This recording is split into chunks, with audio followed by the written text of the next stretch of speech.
안녕하세요. 12월 30일 2025년 주식시장 마지막 거래일 아침 방송입니다.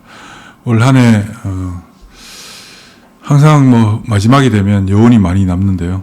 시장이 좋든 나쁘든 여운이 많이 남습니다. 그리고 올해 시장은 우리나라 주식시장 역사에서 코스피 지수의 상승이 가장 컸던 한 해이기도 합니다. 코스피 지수가 어제까지 올 1월 달부터 75% 지수가 상승했습니다. IMF 이후에도 시장에 강한 상승이 나타나는 해 98년도, 99년도에도 코스피 지수의 상승은 이렇게 크진 않았습니다. 반면 코스닥 지수는 35% 상승을 해서 절반에도 미치지 못하는 굉장히 좀 급박한 상대적인 어떤 박탈감, 상대적인 소외감 같은 것을 우리 시장 참여자들, 특히 개인분들이 많이 느낄 수밖에 없습니다.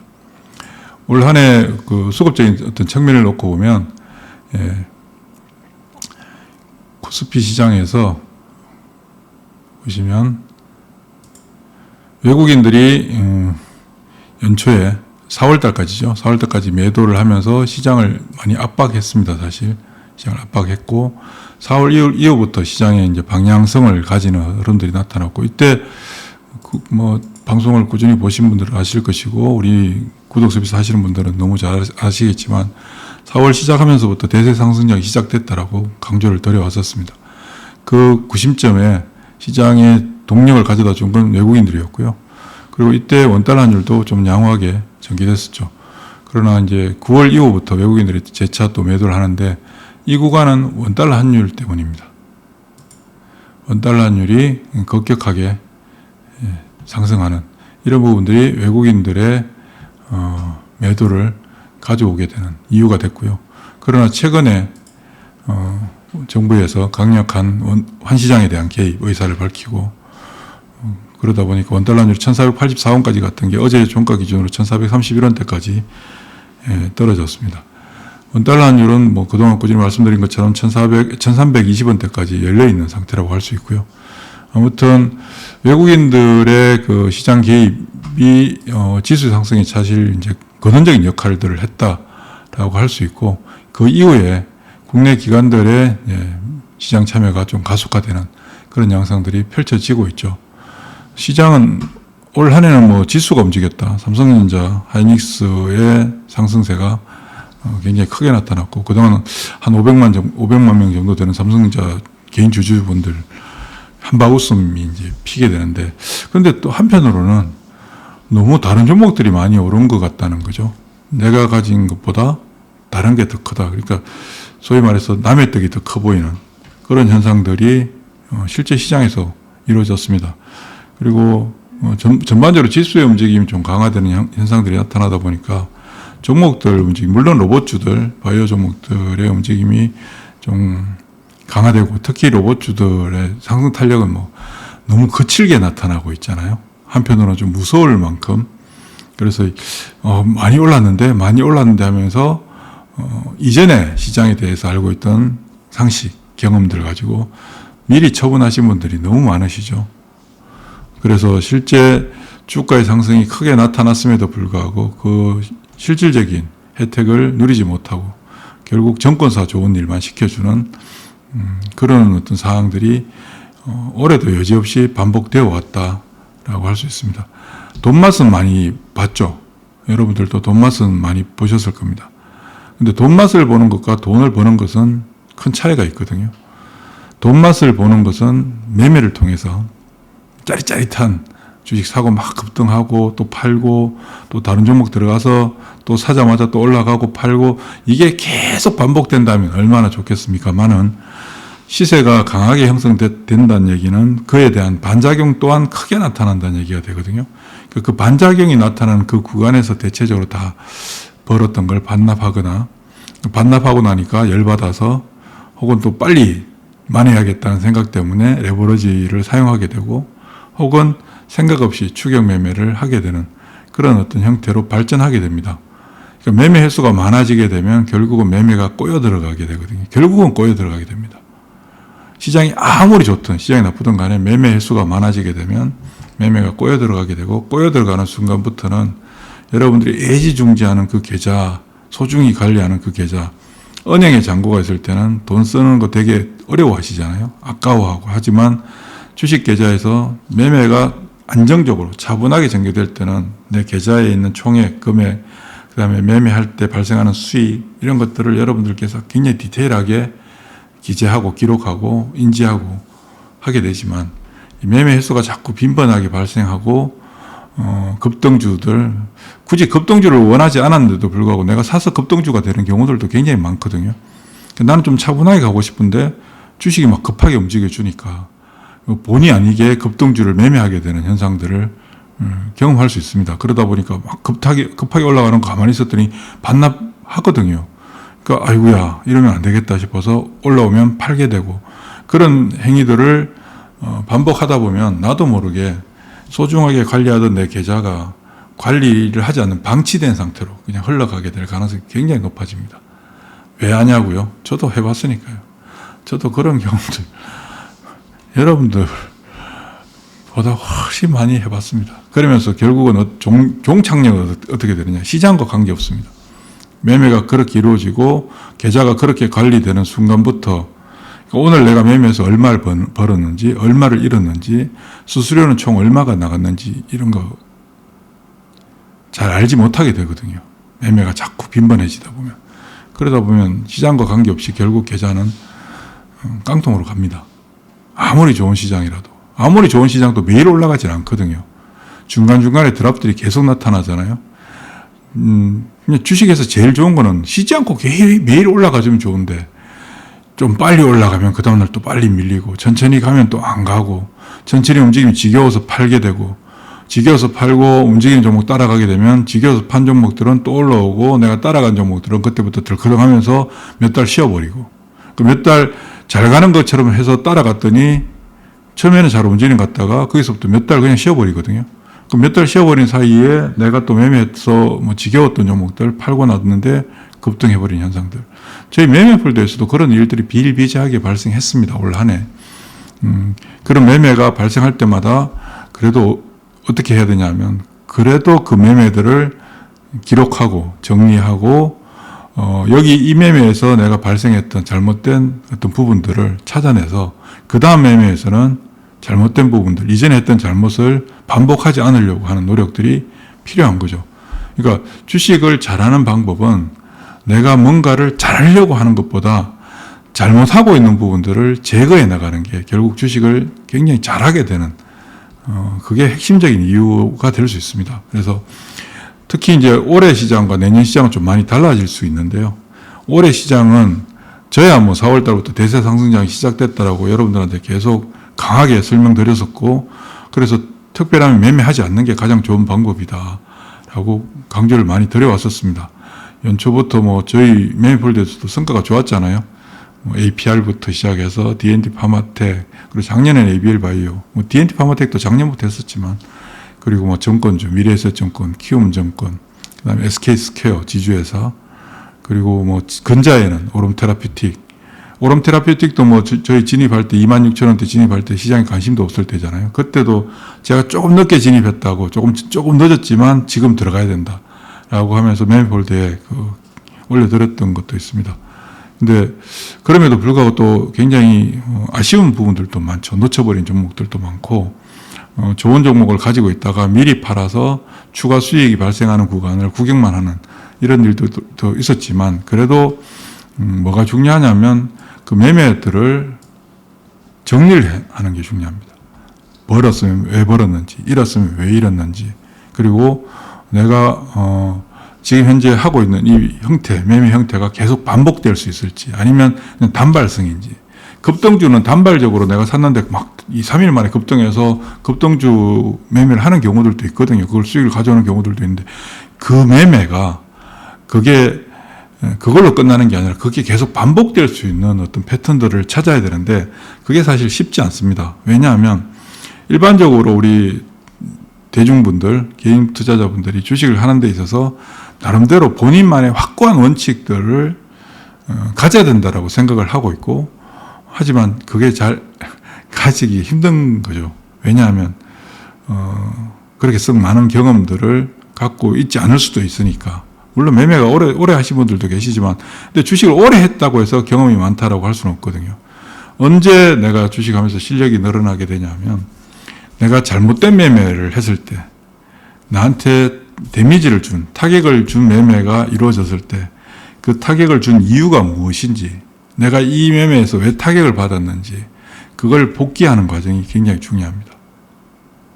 그게 없으면 그 다음 매매, 좋은 매매를 했다 하더라도 이 좋은 매매가 그 다음 매매로도 이어질 수 있을 가능성은 떨어지거든요. 결국 그건 뭐냐면 복불복이 되는 겁니다. 운 좋아서 벌었다가 운 나빠서 깨지고, 그러니까 벌 때는 내 실력으로 벌었고, 손해보는 거는 재수 없어서 손해본 거죠. 이런 이유, 저런 이유들이 막 생겨나는 겁니다. 그 이유 때문에 내가 손해를 보게 된 거거든요. 근데 그렇게 되면 그 다음 매매에서 발전할 가능성이 전혀 없습니다. 그러니까 올해 시장과 내년 시장의 차이점이 뭐냐면, 올해는 지수가 많이 움직인 시장이고요.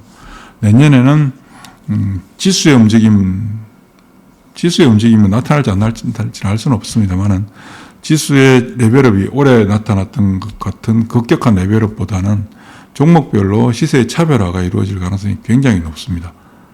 그러니까 집단화돼서 움직이는 현상들이 받쳐줘야지 그게 이제 강세장인데, 이 강세장이 진행되는 과정 속에서 점차 탈락하는 종목들도 발생하게 되고 또 새롭게 부상하는 종목들도 발생하게 되거든요. 작년 이날 올해 주식시장에서 로보티즈가 이렇게 올라갈 거라고 생각한 사람이 있었을까요? 없었어요. 관심도 없었어요. 아무도 관심도 없었어요. 그런데 저는 시스템을 통해서 전 종목들을 다 체크를 하는 입장이니까, 작년 11월 달에 15,000원에 있던 게 20,000원까지 올라오고, 왜 올라오지?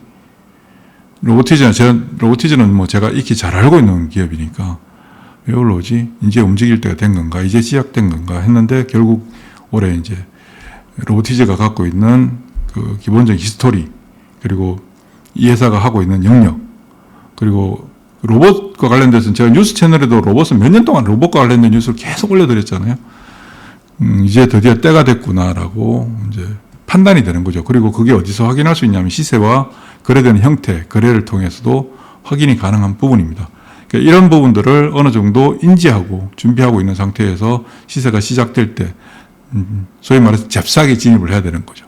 가장 주식에서 큰 수익을 가져오는 가장 큰 것은 잘 보유하고 있어야 되는데, 잘 보유하기 위해서는 주식을 잘 사야 됩니다.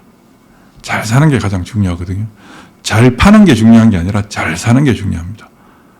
물론 시간이 지나보면 아무 때나 사도, 저 때는 아무 때나 사도 된다라고 하지만, 그 당시에 주가가 움직이지 않는 그 구간에서 잠깐 움직이는 그 구간에서 자칫 잘못 사게 되면 계속 잘라야 되거든요. 내가 손해보고 있는 종목 계속 끌고 갈 수는 없는 거잖아요. 잘라야 되는데, 자르고 나서 다시 리바운딩해서 주가가 굉장히 강한 시세를 보여주는 종목들이 상당히 많습니다. 그럴 때는 어떻게 해야 되느냐? 다시 들어가야 되는데, 다시 들어가는 게 너무 어렵죠. 그게 쉬우면 누구나 주식 잘하게 해요. 그런 부분들을 우리가 좀 체득하고 인지하고 해야 되는데, 특히 내년도 주식시장은 대응을 이렇게 예측을 하는 게 아니라, 시세의 어떤 반전이 시작되거나 시세가 시작되는 그 구간에서 자칫 대응을 놓쳐버릴 경우, 그 종목을 그냥 시세가 끝날 때까지 놓쳐버릴 가능성이 올해보다 더 높아질 겁니다. 그 얘기는 무슨 얘기냐면, 내년도 주식시장에서 종목들의 시세가 형성될 때 올해 만들어졌던 시세가 만들어지는 시간, 형태보다 훨씬 더 짧은 시간에 만들어질 가능성이 높다라는 거죠. 그러니까 어떻습니까? 어쩌면 여러분들한테 훨씬 더 많은 기회가 주어지는 시장일 수도 있는 반면에, 어쩌면 여러분들은 진짜 손가락 빨고 구경만 해야 될 수도 있는 그런 시장이 될 수도 있다. 그래서 이렇게 될 거야 라고 단정 짓고 확정하고 하는 게 아니라, 이럴 수도 있고 저럴 수도 있는 그 경우의 수를 여러 가지를 두고 계속 트래킹을 좀 더 면밀하게 해야 되는 그런 시장이 될 수 있습니다. 그리고 그런 상황에서 시세의 어떤 변화가 발생했을 때 적극적으로 행동할 수 있는, 단순히 오늘 예를 들어서 행동해야 되는데, 행동하려면 뭡니까? 시세의 변화가 발생해야 되는 거죠.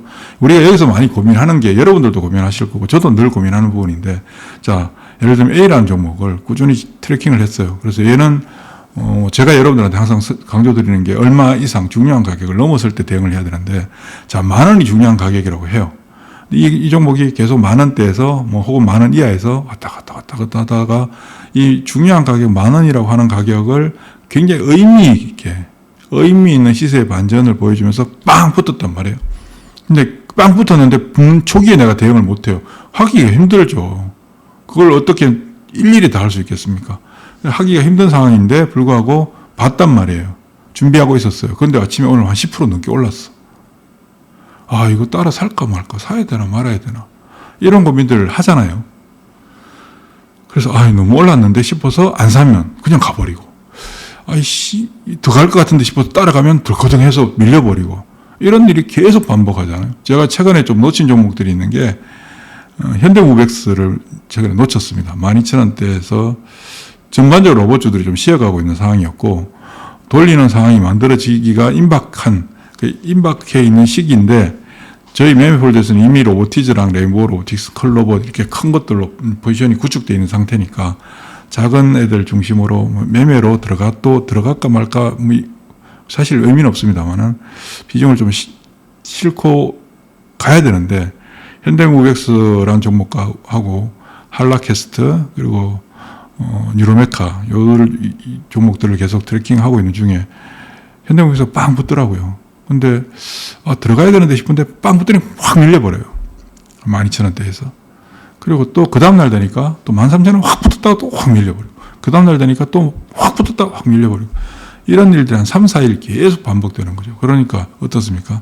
심리적으로 위축되는 거죠. 들어가야 되는데 또 들어갔다가 저기 장중에 저렇게 반납하는 상황이 만들어지게 되면 우리 구독자분들, 매매폴드 서비스 이용하고 계시는 분들 입장에서는 굉장히 혼란스럽잖아요.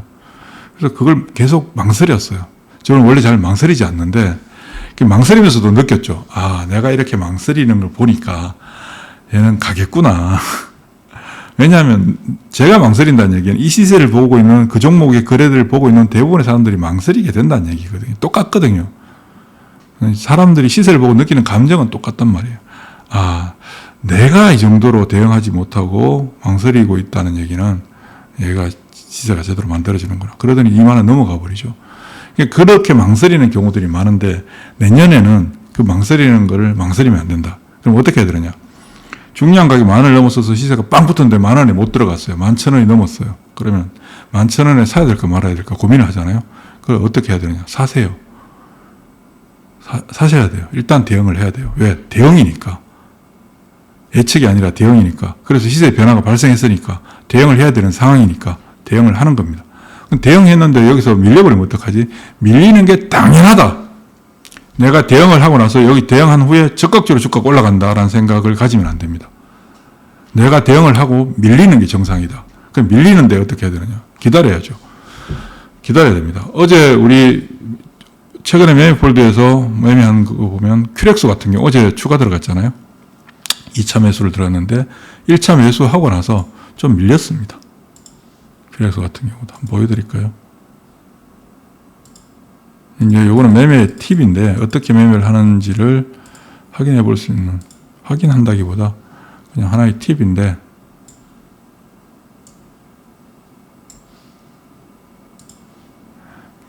자, 이게 큐렉스거든요. 큐렉스인데 저희가 언제 샀냐 하면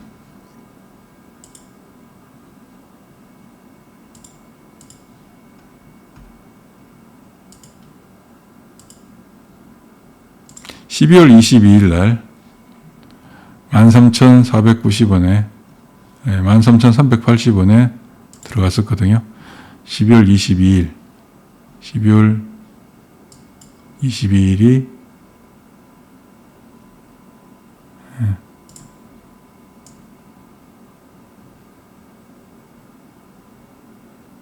여기네요. 자, 여기서 들어갔는데 들어가고 나서 쭉 올랐어요. 사실 뭐 운빨이죠. 14,600원까지 올랐다가, 이거는 아침에 프리마켓에서 형성된 거니까 의미가 없고, 그러던 게 다시 반납을 했어요. 12,000원대까지. 13,300 얼마인가요, 정확하게? 13,380원을 샀는데 14,000원대, 15,000원 근접하는까지 가격까지 올랐다가 밀렸어요. 밀리면 어떻게 해야 되나요? 사야 되나요? 아니면 기다려야 되는 거예요. 여기서 기다리고 어제 다시 매수한 가격을 도달했을 때 저희가 추가로 들어갔거든요. 그럼 어떻게 됩니까? 처음에 살 때 많이 산 것보다 시간은 좀 지났지만 어쨌든 비중은 좀 높여갈 수 있었던 거가 되겠죠. 그죠? 그렇게 접근을 하게 되면 그 다음에 또 더 살 수 있으니까. 근데 자, 만약에 내가 샀는데 가격이 올라서 따라가서 샀는데 더 올라가 버려요. 그럼 일단 기다려야죠. 들어가서 그 다음 중요한 가격대에서 공방을 펼치게 되거든요. 그 다음 중요한 가격에서 공방을 펼치고 얘가 거기서 끝나버릴 수도 있고 거기서 그 공방을 견뎌내고 이겨낼 수도 있는데 그 공방이 펼쳐지는 기간이 짧게는 한 달씩 걸리는 경우들도 있습니다. 보통 2, 3일 아니에요. 한 달, 두 달씩 막 가는 경우들도 있거든요. 그 가격들이 있을 때 계속 내가 트래킹을 하다가 점진적으로 내가 산 가격보다 내가 산 가격 기준으로 전후에서 크게 부담되지 않고 크게 밀리는 상황에서 추가 매수하는 게 아니고 엄청나게 더 오른 가격에서 추가 매수하는 게 아니라 그 적절한 선에서 거래 형태를 파악하고 비중을 조금씩 더 실어 나가다가 중요한 가격대 공방을 끝내고 그 공방 과정을 이겨내고 극복하고 빵 붙게 되면 그때부터는 뭐가 되나요? 그때부터 형성되는 시세는 온전히 내 것으로 만들 수가 있게 되는 겁니다. 근데 이렇게 매매를 해야 되는데 내년에는 이게 더 심화될 것이다라는 거죠. 그래서 시세가 형성되는 시간이 훨씬 더 짧아집니다. 그리고 올해 엄청나게 많이 오른 것 같잖아요. 로보티즈도 많이 올랐고 원익홀딩스도 많이 올랐고 ABL 바이오 오른 종목 너무 많죠. 그렇지만 그런 종목들 못지않은 종목들이 내년에도 또다시 발생할 가능성이 굉장히 높습니다. 그래서 거기에 대한 어떤 대응들을 좀 해나가셔야 되고 그리고 주식은 여러분들께서 뭐 이런저런 주식에 대한 생각들은 굉장히 다양하고 주식엔 정답이 없기 때문에 이게 맞다 저게 맞다라고 논할 수가 없습니다. 대신 내가 하는 매매의 행위의 논거가 명확해야 되는 거죠. 나는 이러이러한 조건에서 이렇게 주식을 한다라고 하는 그 조건들을 내가 명확하게 좀 가지고 있어야 되는데 올해 발생했던 어떤 시장, 올해 시장에 보면 우리 대중분들, 개인 투자자분들이 그냥 굉장히 바빴던 한 해예요. 연초부터 막 상반기는 조방원 어쩌고저쩌고 막 온 유튜브에 조방원 막 뜯을 때 그때 어떤 시세가 형성됐냐면 로봇주들 바이오 종목들이 계속 자리 잡으면 반도체도 마찬가지였고요. 그때부터 제가 계속 반도체 바이오 로봇 2차전지라고 계속 말씀을 드렸던 거잖아요. 최근에 2차전지 굉장히 부진하지만 2차전지도 5월달부터 올랐어요. 많이 올랐어요. 최근에 연이은 악재들이 터지고 있어서 좀 혼란스러운데 이 터져주는 것도 저는 뭐 나쁘지 않다고 생각합니다. 패러다임을 바꿀 수 있는 계기가 됐기 때문에. 그러니까 여러분들께서 매매하는 그 기본적인 논거를 명확하게 가진 상태에서 대응해야 되는 상황이 만들어질 때는 과감하게 대응을 해야 되고, 그 다음, 엉뚱하게 이쪽 저쪽 막 전혀 상관없는, 오늘은 뭐 삼양식품 막 불닭볶음이 잘 간다고 삼양식품 막 따라갔다가, 그 다음 날은 또 화장품 잘 간다고 막 화장품 따라갔다가, 그 다음은 또 막 전혀 엉뚱한 영역으로 막 따라갔다가 이렇게 막 하게 되면 아까 서두에 말씀드린 것처럼 여러분 계좌가 관리가 안 돼요. 계좌 관리가 안 돼요. 제일 중요한 게 계좌 관리고 아닌 거 잘라내고 되는 거에 더 실어 나가는데 핵심적인 게 뭐냐면 여기서 그럼 막 잘라내다 보면 뭐가 문제가 발생하냐 하면 손실이 너무 많이 발생하는 거예요. 손실이 확대되는 게 아니라 손해본 매매들이 많이 발생하는 거거든요. 여기에 여러분들 특히 단기 매매 하시는 분들은 승률을 제일 중요하게 생각하잖아요. 주식시장, 주식에 있어서 성과를 올리는 데 있어서 승률은 전혀 중요하지 않습니다. 승률이 여러분들 돈을 벌어다 주지 않아요. 돈을 버는 매매에서 돈을 최대한 버는 게 돈을 버는 방법이거든요. 자, 그러면 돈을 버는 기회가 왔을 때 돈을 최대한 많이 벌 수 있는 게 뭘까요? 그게 비중 확대거든요. 그러니까 제일 중요한 게 성률이 아니라 비중이에요. 비중 관리. 되는 게임에 배팅을 해야 되는 거잖아요. 그건 여러분들 너무 잘 알잖아요. 되는 게임에 배팅을 해야 되고 되지 않는 게임은 배팅을 줄여야 되는 거거든요. 자, 그런데 되는 게임에서 내가 비중을 막 한 50% 실었는데 수익이 10% 나요. 그러면 전체 계좌에서 5%잖아요. 안 되는 게임에서 비중 1%, 5% 실었는데 여기서 10% 깨져요. 계좌에 전혀 타격이 없어요. 되는 게임에서 비중을 50% 실었는데 수익이 100% 났어요. 그럼 계좌 전체의 수익이 50%예요. 10%씩 비중을 실었는데 10%씩 잘랐어요. 10%씩 잘랐어요. 10번 잘라야지 계좌에 마이너스 10%가 가져다줘요. 이게 핵심적인 거거든요. 이 부분을 여러분들께서 항상 인지를 하고 계셔야 돼요. 성률이 중요하지 않아요. 저희 매매폴더도 성률이 굉장히 나쁩니다. 한번 보여드릴까요? 저희 성률 보면 총 지금 현재 4월 1일부터 매매해서 매도한 게 171개인데 많죠. 사실 엄청나게 많습니다. 여기서 이긴 게 65개고 진 게 106개예요. 그런데 전체 수익률은 실현 수익률은 57%예요. 왜? 벌 때 많이 벌거든요. 벌 때. 버는 게임에서 많이 벌어가려고 하는 거죠. 그리고 지금 현재 보유하고 있는 것도 마찬가지. 수익 기여가 여기서 이제 크게 키워나가면 자잘한 것들, 자잘하게 백날 손해보고 팔아도 계좌에 미치는 영향은 극히 제한적이에요. 그래서 여러분들께서 성률이 중요하다고 생각하시는 분들은 생각을 좀 바꾸셔야 되고, 그리고 잘 모르시는 분들은 성률은 중요하지 않다. 성률은. 그렇다고 또 한 깨진 거 그냥 평생 막 이건 아니고 매매를 하는 데 있어서 성률 관리보다는 비중 관리가 월등히 중요하다. 그리고 내년도 아까 말씀드렸지만 시세가 형성되는 속도가 훨씬 더 줄어들고 단축되고 더 거친 매매들, 거친 시세가 형성된다. 근데 이게 집단화되기보다는 압축돼서 나타날 가능성이 높다. 어디에서? 베이스는 AI입니다. 베이스는 AI고, 왜? 근데 반도체하고 바이오는 전혀 다르잖아요. 바이오랑 로봇도 전혀 달라요. 바이오와 2차전지도 달라요. 2차전지와 반도체도 달라요. 2차전지와 로봇도 달라요. 그러나 큰 관점에서 보면 다 연결되어 있어요. 다 연결되어 있어요. 특히 우리 시장에서는. 그래서 이들 종목들이 여전히 계속해서 중심이 될 가능성이 높다라고 생각하시고, 시세의 반응에 대해서 좀 더 빠르게 과감하게 대응할 필요가 있는데, 너무 이쪽 저쪽 두서없이 대응하면 안 된다. 내가 관심 없는 분야의 영역에서 주가가 막 올라가요. 그럼 어떻게 해야 될까요? 따라가야지. 배 아픈데 저거 살려고 했는데 다들 이러잖아요. 저도 그래요.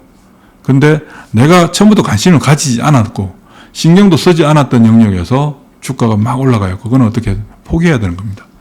왜? 내가 알지 못하는 거잖아요. 내가 준비하지 않았던 거잖아요. 내가 준비했던 거, 내가 준비하지 않았던 거, 잘 모르던 거에 들어가서 매매해서 이익이 발생하면 그 잘 모르는 거에 들어가서 손실 볼 가능성이 훨씬 더 높아져요.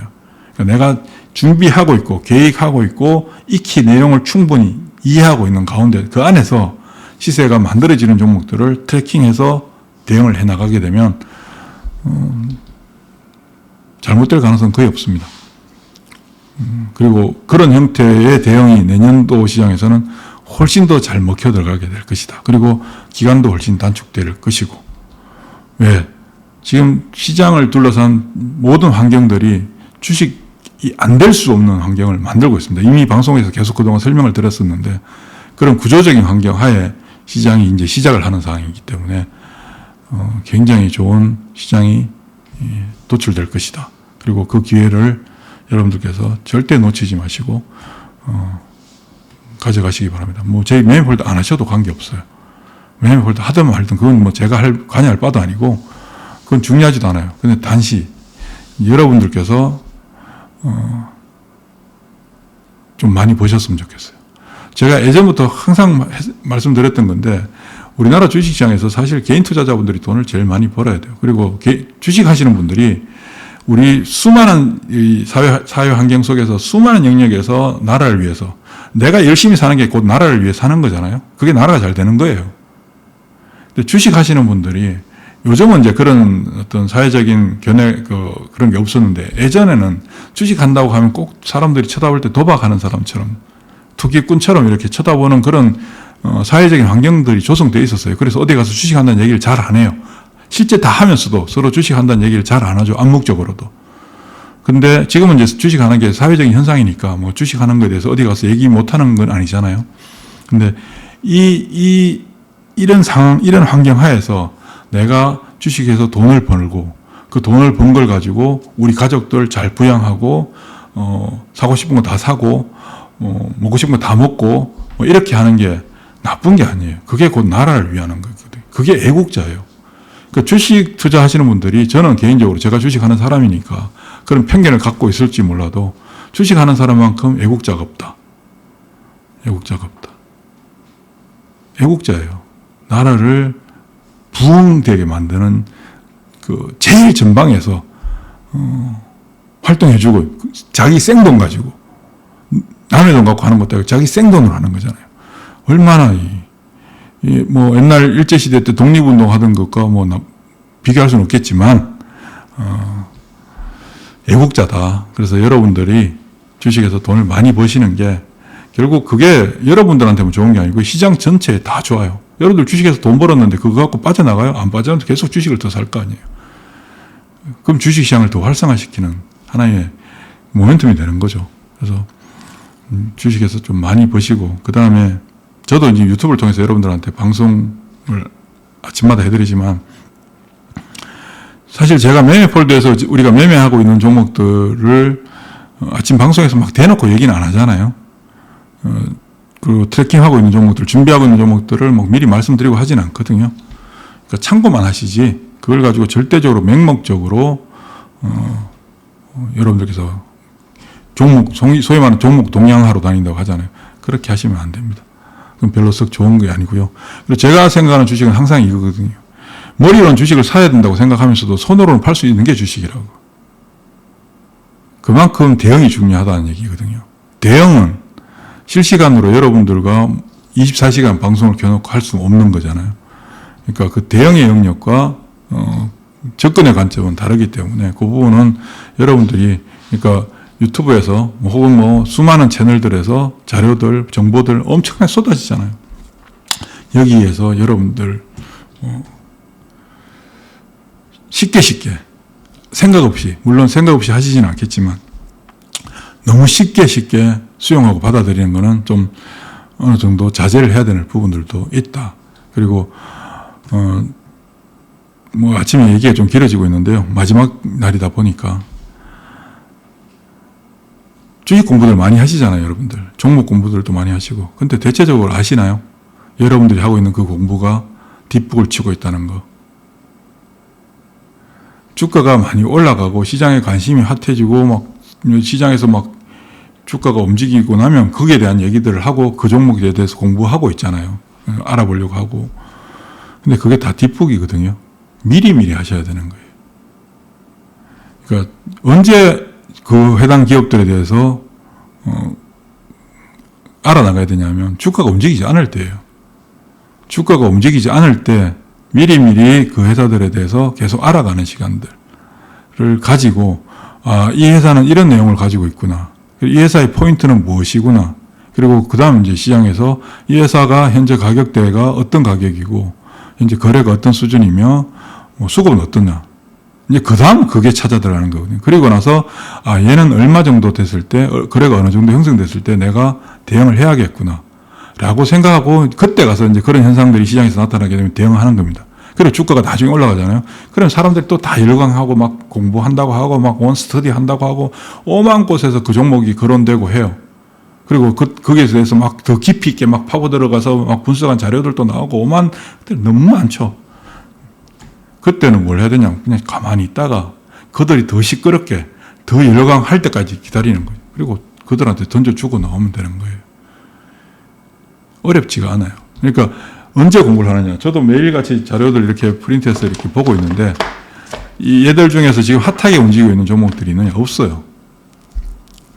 조용히 있는 애들이에요. 조용히 있는 애들 계속 보는 거죠. 저게 뭐 하는 회사인지를. 그 다음 시장을 보는 거고요. 그렇게 해나가시면 여러분들께서 좋은 성과를 반드시 얻어갈 수밖에 없습니다. 자, 그렇게 접근해 가시는 게 좋지 않을까.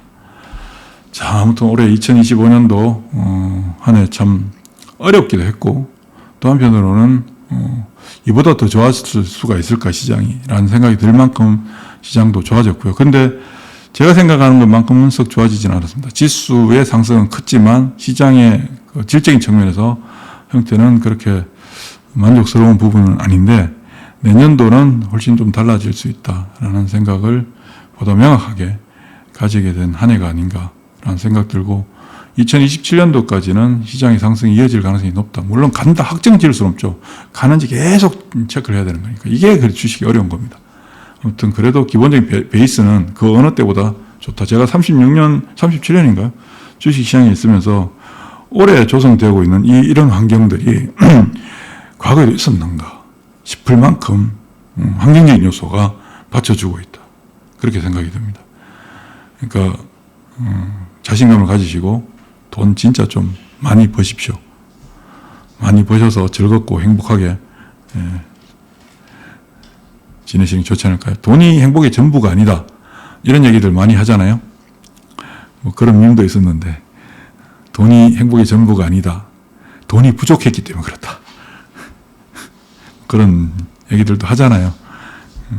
물론 돈이 정말 많으면 뭐 다른 게 또 그렇지만 돈이 우리 일상생활 속에서 우리 인간의 삶에서 가져다주는